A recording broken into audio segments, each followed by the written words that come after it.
네, 16장 진로의 7대접에 대한 내용 16장 1절부터 21절까지 우리 함께 살펴봤어요. 7대접이 나오죠. 셋째, 넷째, 다섯째, 여섯째, 7대접.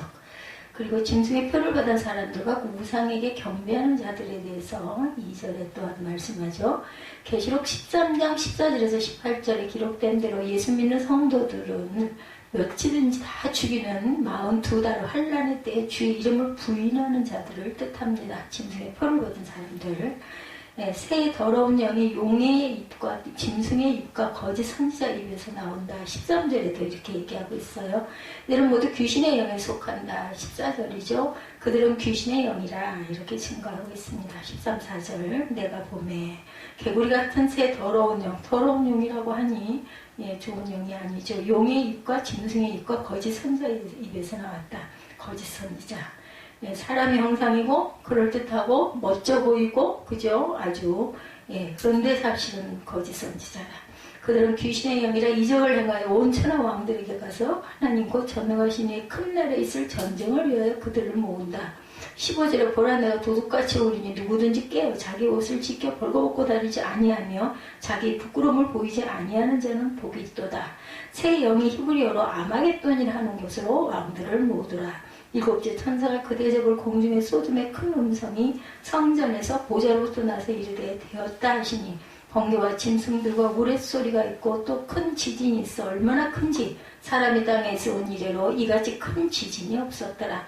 큰 성이 세 갈래로 갈라지고 만국의 성들도 무너지니 큰 성 바벨론이 하나님 앞에 기업되신 바 되어 그의 명렬한 진노의 포도주잔을 받음에 각 성도 없어지고 산악도 간데 없더라.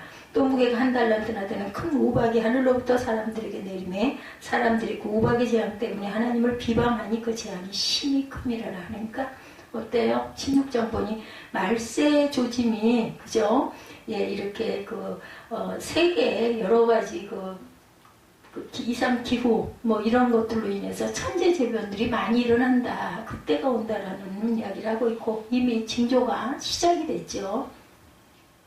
16장은 본격적으로 7대접의 재앙이 나타나고 있습니다. 7대접의 재앙은 앞에 7 나팔의 재앙과 그 대상에 있어서 순차적으로 일치하는 점을 가지고 있지만 7 나팔의 재앙에 비해서 현재 극심해진 재앙이 점점 더 이런 현상들이 극심하게 나타난다는 거죠. 또한 재앙의 대상이 짐승을 따르는 사람들에게로 국한된다는 점에서 차이를 보입니다. 16장에서 우리는 다시 한번 장래 있게 될 극심한 환란을 살펴보면서 하나님의 섭리에 대한 이해를 잘 할 수 있어야 하겠습니다. 첫 네 대접 재앙이 2절에 첫째 대접 독한 험대의 재앙이 나타나죠. 첫째 천사가 가서 대접을 땅에서 얻으며 짐승이 표를 가진 사람들과 그 우상에게 경배하는 자들에게 악하고 독한 종기가 나더라. 요한이 바라보니 성전에서 큰 음성이 납니다. 그것은 7 천사들에게 7의 대접을 땅에 쏟으라는 명령이었죠. 지금까지 2번 반복된 7 재앙, 즉 7 인의 재앙과 7 나팔의 재앙 후 본격적으로 최후적인 재앙들이 세계에 부어진다. 이제 그때쯤 되면 그 시점이 언제부터일지 모르지만 이미 조짐은 시작이 되었고 그때쯤 되면 사람이 살았달 게 없이 그냥 한순간에 없어져 버리고 산도 바다도 거꾸로 뒤집어지는 현상들이 일어날 것이다. 첫째 대접은 땅에 쏟아진 재앙이었어요. 그래 첫째 대접의 재앙은 첫째 나팔의 재앙과 같이 땅 3분의 1에 내려진 것이 아니고 땅 전체에 내려진 전면적인 재앙이었던 점이 특이합니다. 이 재앙은 악하고 독한 헌대가 짐승의 표를 받은 사람들과 우상에게 경배하는 자들에게 나는 거죠. 특히 7 대접의 재앙은 짐승에게 경배하는 사람들에게 집중된다는 것입니다. 7 나팔의 재앙은 짐승이 다스리는 세계에 주어진 것과 대조를 이루죠. 특히 이 첫 번째 대접의 재앙은 애굽에 내려졌던 6번째 재앙과 같습니다. 성경에 종기에 해당하는 용어는 나병환자의 상처 그리고 히스기야 왕의 종처와 같은 것에 적용이 됩니다. 이 용어에는 하나님의 징계의 수단이라는 의미가 강하게 들어있습니다.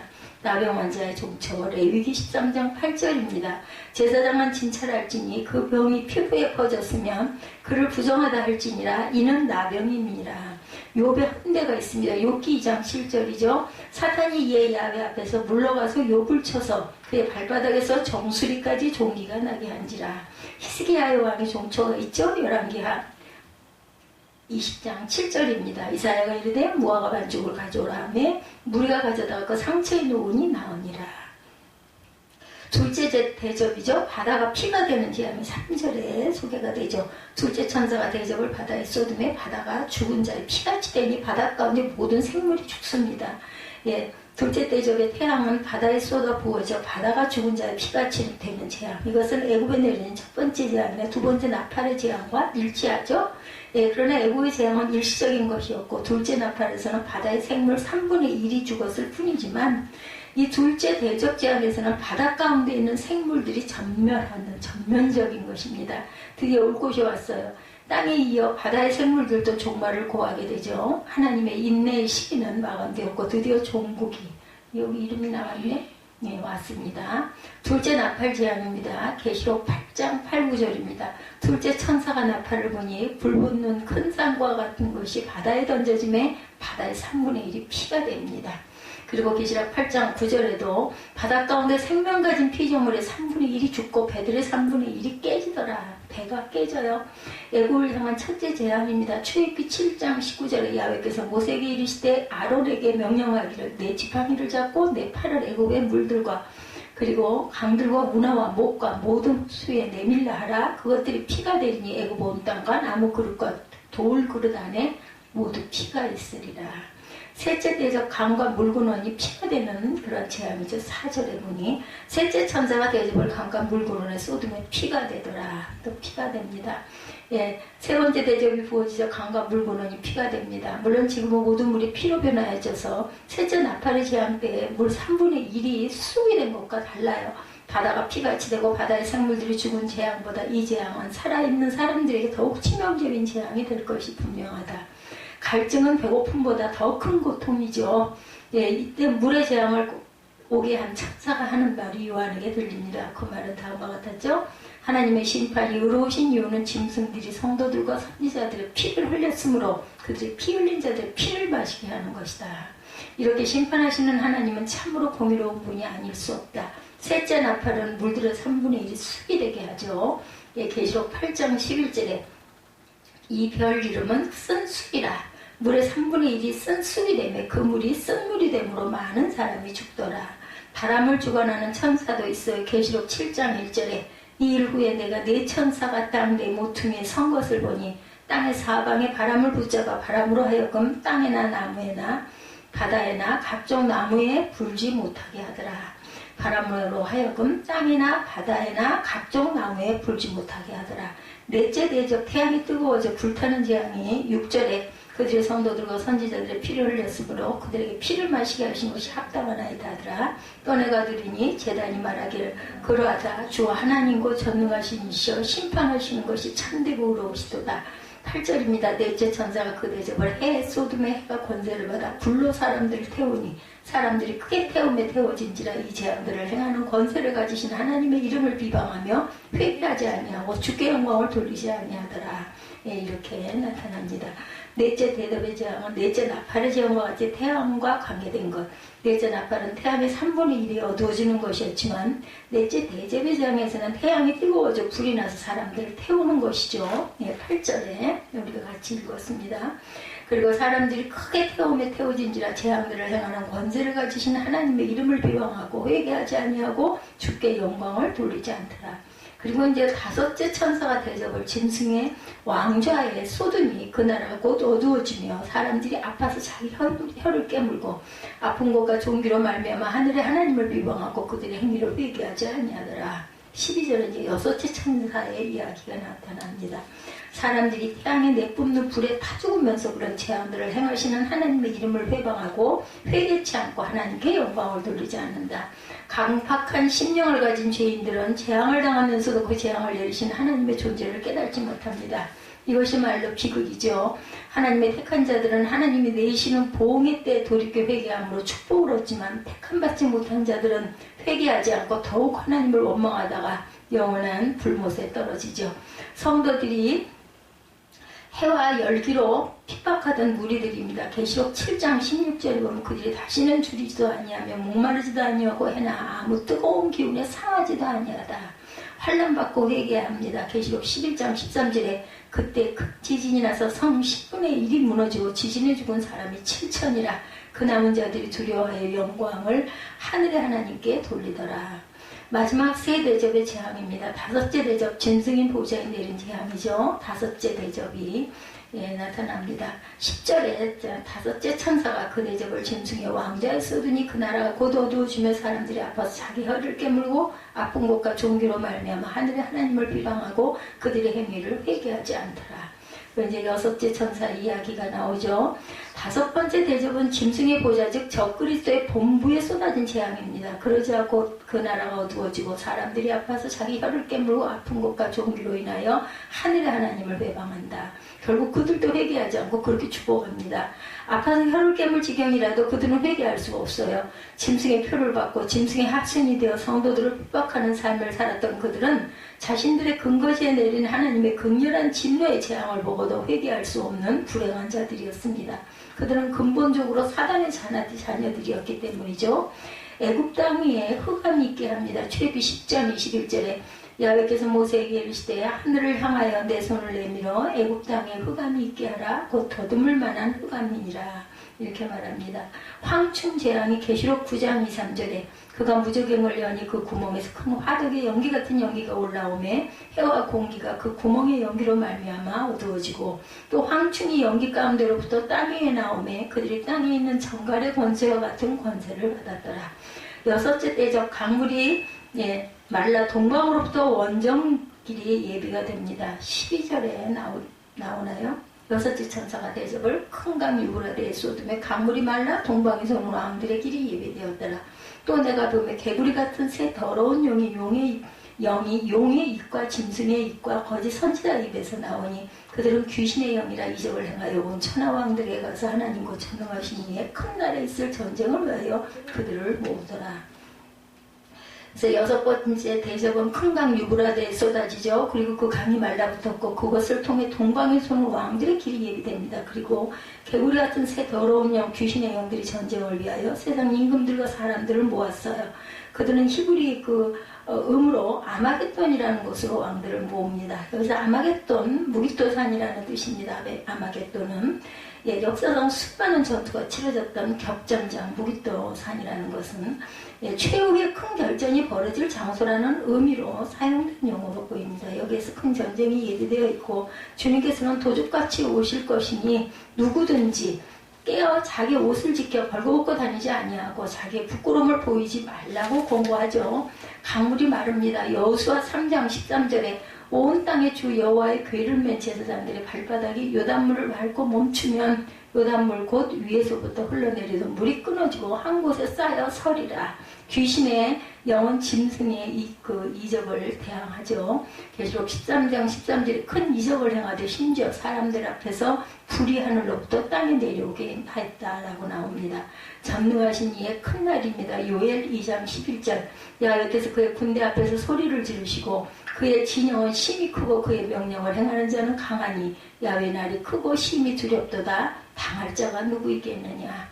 일곱째 대적 번개와 뇌손과 지진과 우방의 재앙이 나타납니다. 마지막 일곱째 재앙은 모든 공기 가운데 17절이 맞죠. 일곱 천사가 대접을 공중에 쏟으며 큰 음성이 성전에서 보좌로 탄생하게 되었다 하시니 번개와 음성들과 우레소리가 있고 큰 지진이 있어 얼마나 큰지 사람이 땅에 있어 온 이래로 이같이 큰 지진이 없었더라. 지진이 이렇게 나와서 모든 사람들이 죽는 그런 무서운 일이 일어납니다. 그 음성은 되었다는 것, 이 말은 그리스도의 십자가상의 마지막 말씀인 다 이루었다와 연관해서 우리가 생각해야 합니다. 후제가 구속사의 완성을 말하는 것이라면 전자는 인간 역사의 종국을 고하는 것이다. 공중은 사단의 영역이죠. 에베소서 2장 2절에 그때 너희는 그 가운데서 행하여 이 세상 풍조를 따르고 공중의 권세 잡은 자를 따랐으니 곧 지금 불순종의 아들들 가운데 역사하는 영이라. 마지막 날 체질이 뜨거운 불에 풀어집니다. 베드로후서 3장 10절입니다. 그러나 주의 날이 도둑같이 오리니 그날에는 하늘이 큰 소리로 떠나가고 물질이 뜨거운 불에 풀어지고 땅과 그 중에 있는 모든 그 일이 드러난다. 그리스도에 다 이루었다는 말씀이 요한복음 19장 30절입니다. 예수께서 신 포도주를 받으신 후에 이르시되 다 이루었다 하시고 머리를 숙이니 영원히 떠나가시더라. 예, 그래서 그 음성 되었다라는 이것은 다 이루었다는 주님의 말씀을 우리가 생각하게 한다. 예, 우리 16장에서 나타난 7 대접의 재앙은 하나님께서 인간에게 내리시는 최후적 재앙들의 모습을 보여주는 환상이었어요. 짐승을 경배하는 사람들에 대한 용서가 없는 극렬한 재앙은 하나님께서 우상 숭배를 얼마나 미워하시는지를 잘 보여줍니다. 우리의 삶 속에서도 하나님 외에 중요시하고 있는 우상들이 있는 걸 살펴보고 그 우상들을 제거할 수 있는 저와 여러분들이 되어야 되겠죠. 예, 드디어 7 대접 재앙이 시작이 됐어요. 하나님의 성도들을 보호하시고 세상은 심판하시는데 이 후반기 대환란은 대단히 강력하지만 이때는 하나님의 복음의 문을 닫아버렸기 때문에 회개하는 사람이 없습니다. 하나님의 진노만 있고 은혜를 안 베풀어 주시고 인간들도 재앙을 내리시고 심판하시는 하나님께 반감을 가지고 하나님을 욕하고 대적만 하지 회개하고 하나님 품으로 돌아올 마음은 아예 없습니다. 이때 구원받은 자는 절대로 없다. 예, 대접 재앙입니다. 악하고 독한 헌데 재앙이 1, 2절이었죠. 큰 그 음성이 선포됩니다. 또 내가 성전에서 큰 음성이라서 7 천사에게 말하되 너희는 그 하나님의 진노 7 대접을 땅에 쏟으라 하시더라. 큰 음성은 성전에서 들리는 음성이죠. 하나님의 진노 7 대접을 땅에 쏟으라 음성입니다. 이때는 복음의 문이 닫혔어요. 두 번째 천사가 쏟은 대접 재앙입니다. 첫째가 가서 그 대접을 땅에 쏟음이 악하고 독한 헌데가 짐승의 표를 받은 사람들과 그 우상에게 경배하는 자들에게 나더라. 예, 이런 그 10가지 재앙 중에서 5째 악성 종기 재앙과 같죠. 애굽 때. 이스라엘 백성들 집에 이 재앙이 임했을까요? 아니죠. 하나님의 백성들은 면합니다. 말세도 그와 같을 것이다. 십자가 보혈을 믿고 성령으로 거듭나고 원죄 그 죄사함을 받은 그들은 이마에 성령으로 인을 쳐놨기 때문에 재앙이 패스오버 넘어갑니다. 그때 상황은 욥과 같습니다. 욥이 너무 고통스러워서 온몸에 죄를 뿌리고 죄들어 누워 기와 조각으로 몸을 벅벅 긁었어요. 이런 저주받기 싫거든 예수를 믿어라. 예, 대접 재앙은 악하고 독한 헌데 재앙이죠. 대상은 땅에 있는 사람들인데 짐승, 마귀의 666 표를 받은 사람들과 우상 숭배하는 자들입니다. 모세 때 애굽의 장자 재앙을 우리가 기억해야 합니다. 애굽 집에만 재앙이 임하고 이스라엘 집엔 임하지 않았어요. 임방에 피를 칠한 그러한 것은 지나가죠. 그리고 두 번째 대접 재앙, 바닷 가운데 모든 생물이 다 죽는 재앙이죠. 3절에 둘째 천사가 쏟은 두 번째 재앙입니다. 둘째가 그 대접을 바다에 쏟음에 바다하고 죽은 자의 피같이 되니 바닷 가운데 모든 생물이 죽더라. 예전에 그 물고기들이 그 바다에서 죽은 사건들도 우리 그 뉴스로 보기도 했죠. 이런 현상이 부분적으로 일어납니다. 바닷물의 오염 척도의 녹조 현상이 이젠 적조 현상으로 바뀝니다. 바다의 어장의 고기가 대한민국에서만 수억만 마리가 폐사하는 일이 일어났었어요. 바다 심해 깊은 바닷속에 사는 고기들은 살아있지만 바닷가에 오염물이 쏟아져 나오고 죽은 사람의 핏빛 같은 검붉은 적조 현상의 오염띠는 점점 바다 깊이 퍼져가고 바다 깊이로 들어갑니다. 어떤 그 TV 프로그램에도 어느 나라의 민물과 바닷물이 만나는 바다 입구에 5km 정도 가면서 계속 거대한 고기들이 하늘 높이 뛰어오르니까 관광객들이 유람선을 타고 가면서 뛰어오르는 고기들을 손으로 잡더랍니다. 그 영상이 찍혔어요. 취재진들이 그 원인을 물으니까 물고기들이 좋아서 펄펄 뛰는 게 아니고 물에 공기가 적어지니까 답답해서 스트레스를 받아서 발광하는 거라는 거예요. 근데 사람들은 또 그게 뭐 보기가 좋으니까 막 웃고 박수를 치고 들여다보고 좀 보면 그 투장 고대 그죠? 거기에서 보면 막 그 소의 귀를 그 앞에서 그 투사가 막 그렇게 깃발을 들고 이렇게 흔들고 해가지고 결국 귀를 조금씩 잘라내는 그걸 보고도 사람들은 열광을 하고 박수를 치고 피를 뿌리고 손은 그렇게 고통스러워하고 그 뭐냐고요, 그게. 그 고대에 있었던 그런 그 사람들의 그 뭐라 그래야 되나, 아주 그 잔인한 그런 거를 또 보고 박수를 치고 환호를 하고 그걸 또 즐기고, 뭐 그게 뭐 다를 게 뭐가 있냐, 고대 때랑. 너무나 기가 막힌 일들이죠. 온 세상 바다가 태평양, 대서양, 인도양, 우리나라 서해, 남해, 동해 할 것 없이 픽닉 같은 적조 현상으로 바닷물이 죽고 고기들이 죽어서 악취는 또 얼마나 심각하겠느냐는 거죠. 둘째 대적대양은 바다에 이렇게 쏟아집니다. 그 내용은 바다가 피같이 되고 바다 생물이 다 죽었어요. 이것은 둘째 나팔재앙의 완결편이다. 계시록 8장 8, 9절입니다. 이 일들이 지금 이런 이야기들을 하고 이런 일들이 일어난다면 뭐 그런 현상이 일어나니까 그래서 그렇지인데 이게 지금 언제적 얘기냐고요. 계시록이 기록된 게 기가 막힌 일이죠. 수천 년 전에 이 기록이 지금 이런 일들이 일어나고 있다는 겁니다. 후반기 대환란의 둘째 재앙, 그 대적재앙, 바다가 이런 재앙을 받아요. 지금은 10에서 30% 사이 죽어가고 있지만 그때는 7, 80% 바다가 다 죽어져서 썩은 냄새가 진동할 것이다, 바다에. 그러니까 살아있는 생물이 없다는 거죠, 그때가 되면. 그땐 고기의 3분의 1이 죽습니다. 살아있는 고기들도 계속 그렇게 이제 물이 들어간다는 거죠. 그런 고기를 잡아먹었다가는 몸에 비브리오 폐혈균 같은 병만 들리는 게 먹을 음식이 없어요. 이제 물고기도 조심해야 돼. 함부로 먹으면 안 돼. 뭐 회 먹고 뭐 회 떠서 먹고 이거 위험합니다. 세 번째 대적재앙입니다. 강과 물 근원에 쏟아진 재앙이죠. 4절에서 7절. 셋째 그 대적을 강과 물 근원에 쏟으면 피가 되더라. 바다가 오염되니까 강물과 생물들이 피부치로 오염되는 것은 당연합니다. 셋째 대적재앙은 강과 물 근원에 쏟아져요. 셋째 나팔재앙의 완결판입니다. 왜 강들과 식수가 피가 되는가? 세상에 순교자의 피를 너무 많이 흘렸기 때문에 피를 마시게 하는 것이 합당하다. 6절이죠. 5, 6절. 내가 들으니 물을 차지한 천사가 가로되 전에도 계셨고 지금도 계신 거룩하신 이여 이렇게 심판하시니 의로우시도다. 정당하고 공의로운 심판이다. 왜 의로우시고 공의로운 심판이냐? 이유가 6절이죠. 그들이 그동안 성도들과 선지자들의 피를 많이 흘렸으므로 그들에게 피를 마시게 하는 것이 합당함이다 하더라. 지금 지구촌 곳곳에서 특히 이슬람권 국가들과 북한에서 예수 믿음 공공의 적으로 간주해서 죽이죠. 무자비하게 짐승 취급을 하고 죽입니다. 그것을 되갚아주는 것이에요. 이 현상이 일어나는 물이 피가 되는 이 현상들. 피는 땅을 더럽힙니다. 뿐만 아니라 순교자들의 영혼들이 계속 하나님께 억울함을 호소하게 됩니다. 가인이 아벨 죽일 때 피는 땅에 저주를 가져왔어요. 그 땅에 죽음의 영, 피 먹는 영들이 잔치를 구축하고 살게 됩니다. 이런 심판은 참으로 의로우시고 참되시도다. 지금 중동에서 순교자가 속셔 정말 많은 사람들이 죽어간다고 합니다. 지구촌에 오염도로 말할 것 같으면 강들과 식수가 썩어서 못 먹게 되겠지만 물을 차지한 천사가 지켜주기 때문에 이만큼이라도 우리가 산다라는 것. 그냥 우연히 살고 있다는 것은 절대 아니라는 걸 꼭 우리가 알아야 합니다. 모든 다방면에 마찬가지입니다.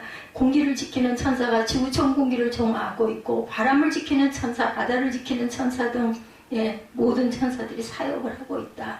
사역을 멈추면 지구는 멸망한다는 거예요. 전에도 계셨고 지금도 계신 주여 이렇게 심판하시니 의로우시도다. 주님이 이미 재림하셨기 때문에 전에도 계시고 재림하시기 전에 항상 전에도 계시고 지금도 계시고 장차 오시리와 전능한 자라고 주님을 칭하죠. 계시록 1장 4절 그리고 8절 4장 8절 그리고 11장 17절부터는 장차 오시리가 없도다. 계시록 1장 4절입니다. 요한은 아시아에 있는 7 교회에 편지하는 이제도 계시고 전에도 계셨고 장차 오실 이여 그의 보좌 앞에 있는 7영과 주 하나님이 이르시되 나는 알파와 오메가라 이제도 있고 전에도 있었고 장차 올 자여 전능한 자로다 하시더라.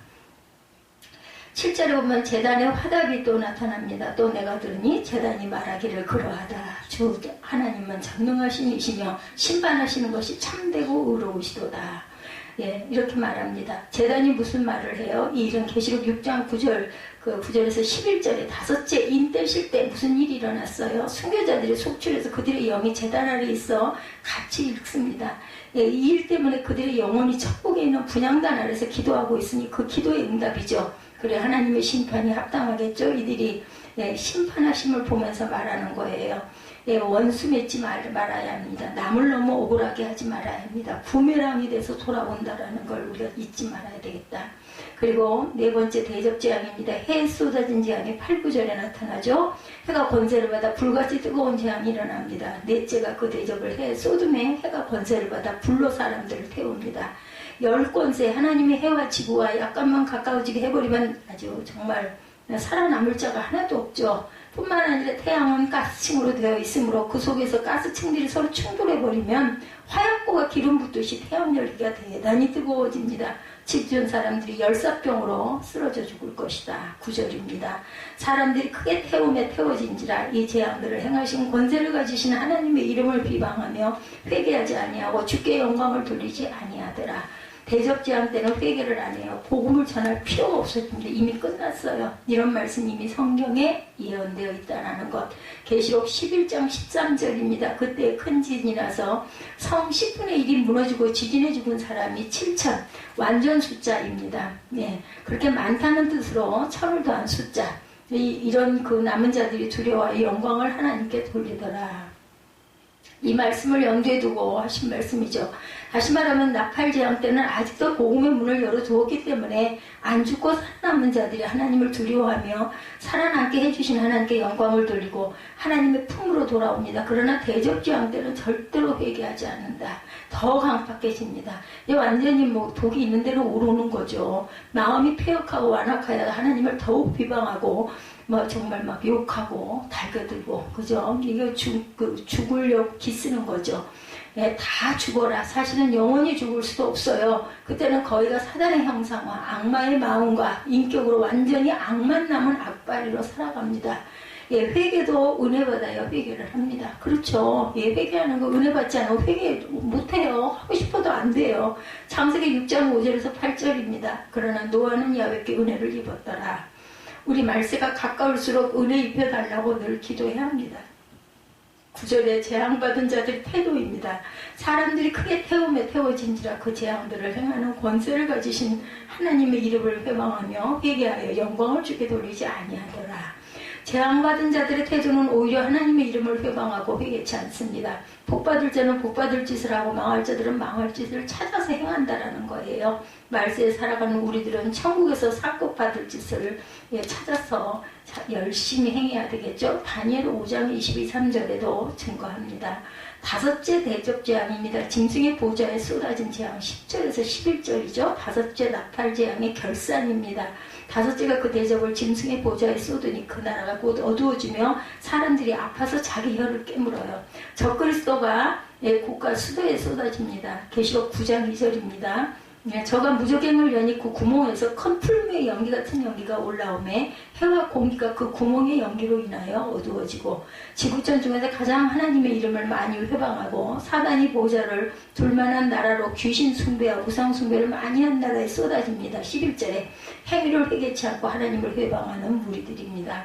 아픈 것과 종기로 인하여 하늘의 하나님을 회방하고 저희 행위를 회개치 아니하더라.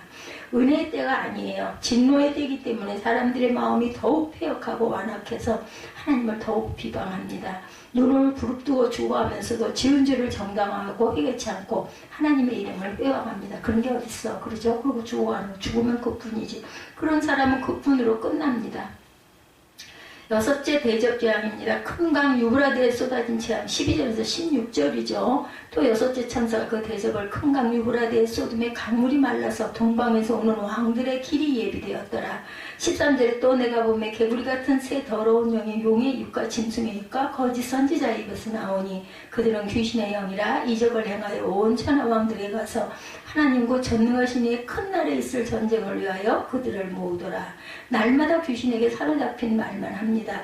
여섯 번째 대접재앙은 유브라데 강의 쏟음에 유브라데 강물이 말라서 동방에서 오는 왕들의 길이 예비되어 온 천하의 임금들이 재림 주님과 재림 성도들을 대적하여 싸우려고 아마겟돈이라는 곳에 모이는 것이다. 이 대접재앙은 짐승 바벨론 그 세상을 멸망시키기 위한 일곱째 대접의 예비적인 재앙입니다. 본문의 이해를 돕기 위해서 열국의 임금들을 모으는 이 개구리 같은 귀신의 영 모으는 곳 아마겟돈 결전의 날이죠. 하나님 곧 전능하신 이의 큰 날입니다. 모으기만 하지 결코 아마겟돈 세계 3차 전쟁은 안 일어납니다. 12절에 여섯째 대적재앙이 유브라데 강에 쏟아지매 여섯째가 그 대적을 큰 강 유브라데에 쏟음에 큰 강 유브라데는 메소포타미아 서쪽 지역을 가로지르는 큰 강입니다. 길이가 180마일이고 상류는 아르메니아에서 출발해서 하류는 티그리스 강과 합류하여 이것이 로마 제국의 동쪽 경계를 이룹니다.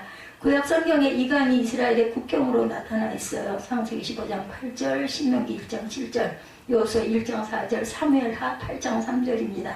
창세기 15장 18절에 보면 그날에 야훼께서 아브람과 더불어 언약을 세워 이르시되 내가 이 땅을 애굽 강에서부터 큰 강 유브라데까지 내 자손에게 주노니 강물이 말라서 동방에 서는 왕들의 길이 예비되더라. 이렇게 증거하고 있습니다. 죽으러 모여드는 군대들이에요. 짐승들에게는 지구촌 최고의 잔칫날이 된다라는 거죠.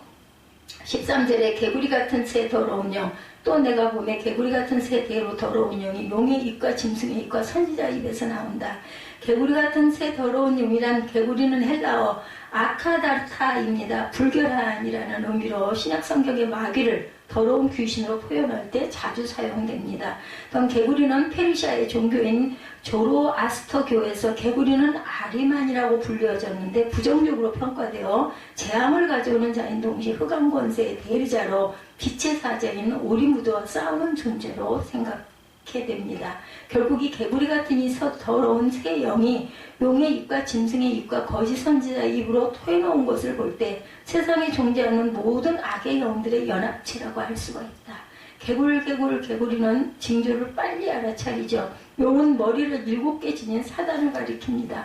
계시록 12장 3절에 하늘에 또 다른 이적이 보이니 보라 한 큰 붉은 용이 있어 머리가 7이요 뿔이 10이라. 그 여러 머리에 7면류관이 있는데 큰 용이 내어 쫓기니 예뱀, 그건 말이라고도 하고 사단이라고도 하는 온 천하를 꿰는 자라. 땅으로 내어 쫓기니 그의 사자들도 저와 함께 내어 쫓기니라. 짐승은 13장 1절에서 10절에 등장하는 바다에서 올라온 짐승을 나타내고 거짓 선지자는 13장 11절에서 17절에 언급된 땅에서 나온 짐승을 의미합니다.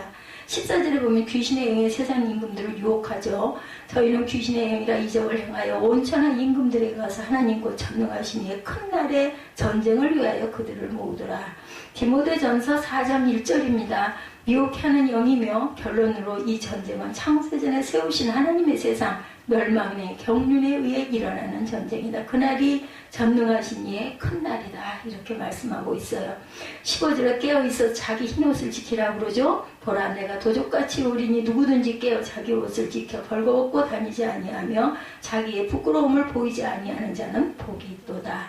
성도 중에 사대 교회나 라오디게아 교회처럼 흰옷 입은 자는 자기의 부끄러운 수치를 가리우고 참 믿음이 없는 자, 신앙에 잠자는 자나 신앙생활을 제대로 못하는 자는 벌거벗은 수치를 드러낸다라는 거죠. 흰옷 입은 신앙생활을 해야 합니다. 계시록 3장 15절에서 18절입니다.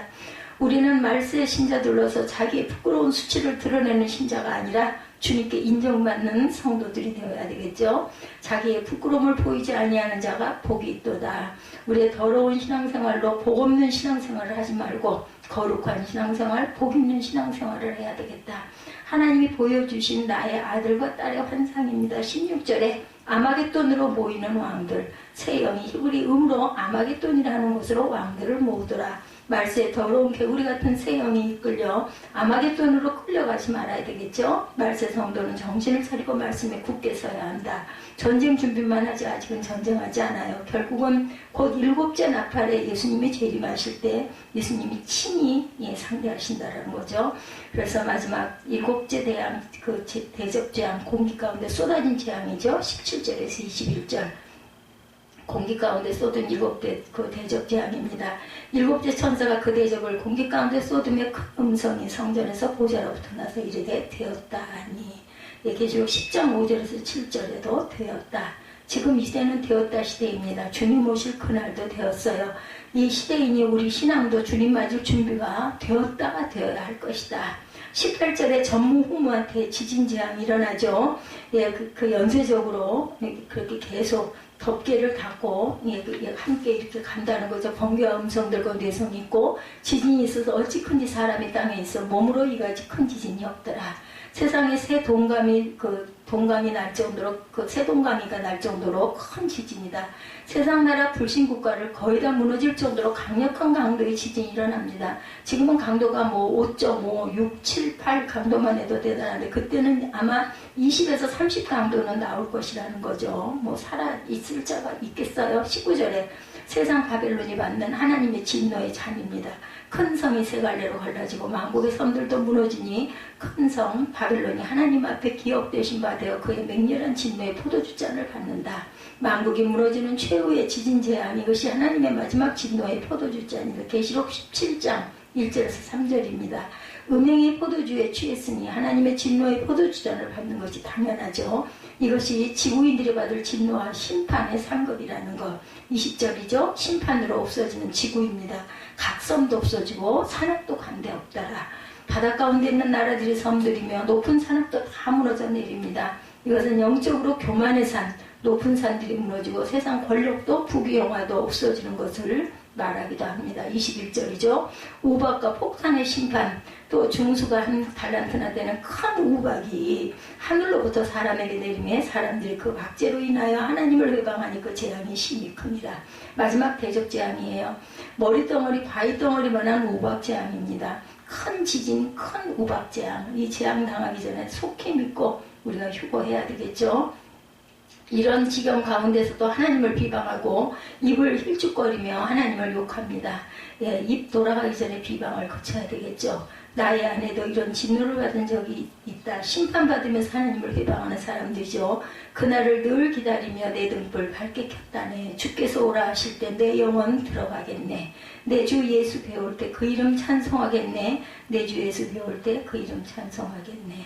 진노받는 신앙생활이 아니라 축복받는 신앙생활을 해야 되겠고, 계시록 말씀을 통해서 다시 한번 우리들이 나도 모르게 나태해질 때가 많아요. 계시록은 반드시 우리가 열심히 읽고 또 읽고 계속 읽다 보면 뜻이 깨달아져요. 뭐 특별한 뭘 보지 않아도. 그리고 지금 일어나는 현상들이 증거하고 있거든요. 그렇기 때문에 이게 지나친 말씀들이 아니라는 거, 우리가 피부를 잘 못 느껴요. 무슨 그런 일이 있겠어인데 벌써 몇십 년 전에 성경 읽을 때는 정말 멀리 느껴졌던 게, 저는 지금 그 계시록 16장을 읽으면 막 몸에 소름이 돋아요. 왜냐하면 이런 현상들이 세계적으로 일어나고 있기 때문에. 뭐 저처럼 둔하고 어두운 사람도 별로 뉴스에 민감하지 않아요. 너무 민감하면 이거 두렵고 아주 좋지가 않아가지고 그냥 될 수 있으면 넘어가려고 하는데, 이렇게 계시록을 읽다 보면은 입술을 떼기가 힘이 들 정도로 읽게 됩니다. 그렇기 때문에